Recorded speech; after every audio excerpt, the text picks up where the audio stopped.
നമസ്കാരം. പ്രായം 40 ആണെങ്കിലും 20ന്റെ ചുറുചുറുക്കോടെ ജീവിക്കുന്നവരുണ്ട്. ഈ തന്ത വൈബ് തള്ള വൈബ് എന്നൊക്കെ പറയുന്നവരോട് ഷട്ടപ്പ് എന്ന് പറഞ്ഞ് ഗ്രാൻഡായി ജീവിക്കുക. ഉള്ളിലെ തിളപ്പ് തീരാത്തവരോട് വെൽക്കം ടു അടിപൊളി ലോകം. സ്കൂളും കോളേജും കഴിയുമ്പോൾ ഉള്ളിലെ തിളപ്പങ്ങ് തീരും എന്ന് വിചാരിക്കും. എന്നാൽ അധ്യാപകനായി സ്വന്തം വിരമിക്കൽ ചടങ്ങിന് സൊന സൊന നീ 1 നമ്പർ പാട്ടിനെ സ്റ്റേജ് ഇളക്കി മറിക്കുന്ന ഒരു സാറിനെ കാണാം.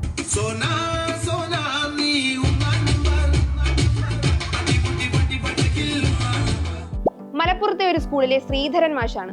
മാഷുമാരൊക്കെ പൊളി തന്നെയല്ലേ. പല പാണ്ടക്കുട്ടന്മാരായിട്ട് അങ്ങനെ ജനിച്ചാൽ മതിയായിരുന്നു ഞാൻ എപ്പോഴും ചിന്തിക്കും. ഒന്നും ചെയ്യണ്ട, ചുമ്മാ എവിടെയെങ്കിലും ഇരിക്കുന്നു, ഉരുണ്ട് കളിക്കുന്നു, ബോധമില്ലാതെ നടന്ന് എവിടെയെങ്കിലും മറിഞ്ഞു വീഴുന്നു. നമ്മളെ കാണാനും ആരാധിക്കാനും ശുശ്രൂഷിക്കാനും ഒക്കെ ചുറ്റിനും 100 പേര്.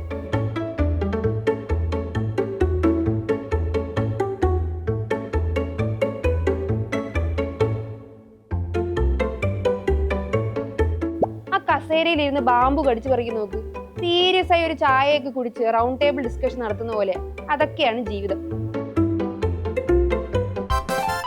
കൊച്ചുമോളുടെ കല്യാണമാണോ എൻഗേജ്മെന്റ് ആണോ എന്ന് അറിഞ്ഞൂടാ. സംഭവം പാർട്ടി തൂക്കിയിട്ടുണ്ടെന്ന് അറിയിക്കാൻ പറഞ്ഞു.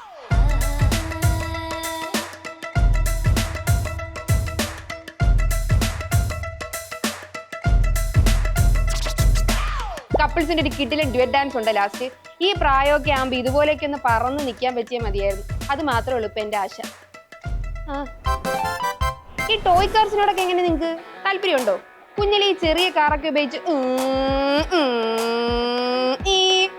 ഇത് കളിക്കാത്തവരായിട്ട് ആരും കാണൂല. പക്ഷേ ഇത് നിങ്ങൾ കളിച്ച കളിയല്ല, ഇത് മുറ്റിയ വേറെ റൈറ്റുമാണ്.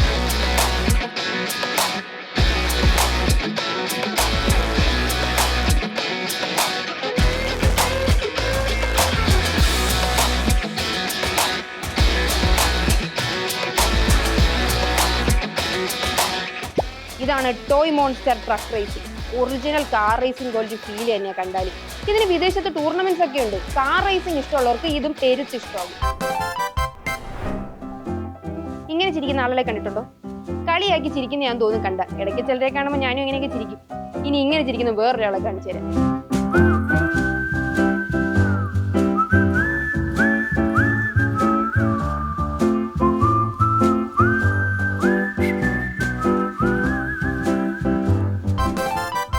ചിരി കണ്ടതോടുകൂടി നിങ്ങളുടെ ഇന്നത്തെ ദിവസം ധന്യമായെന്ന് ഞാൻ വിചാരിക്കുന്നു. Sarika Saji signing off. Bye bye.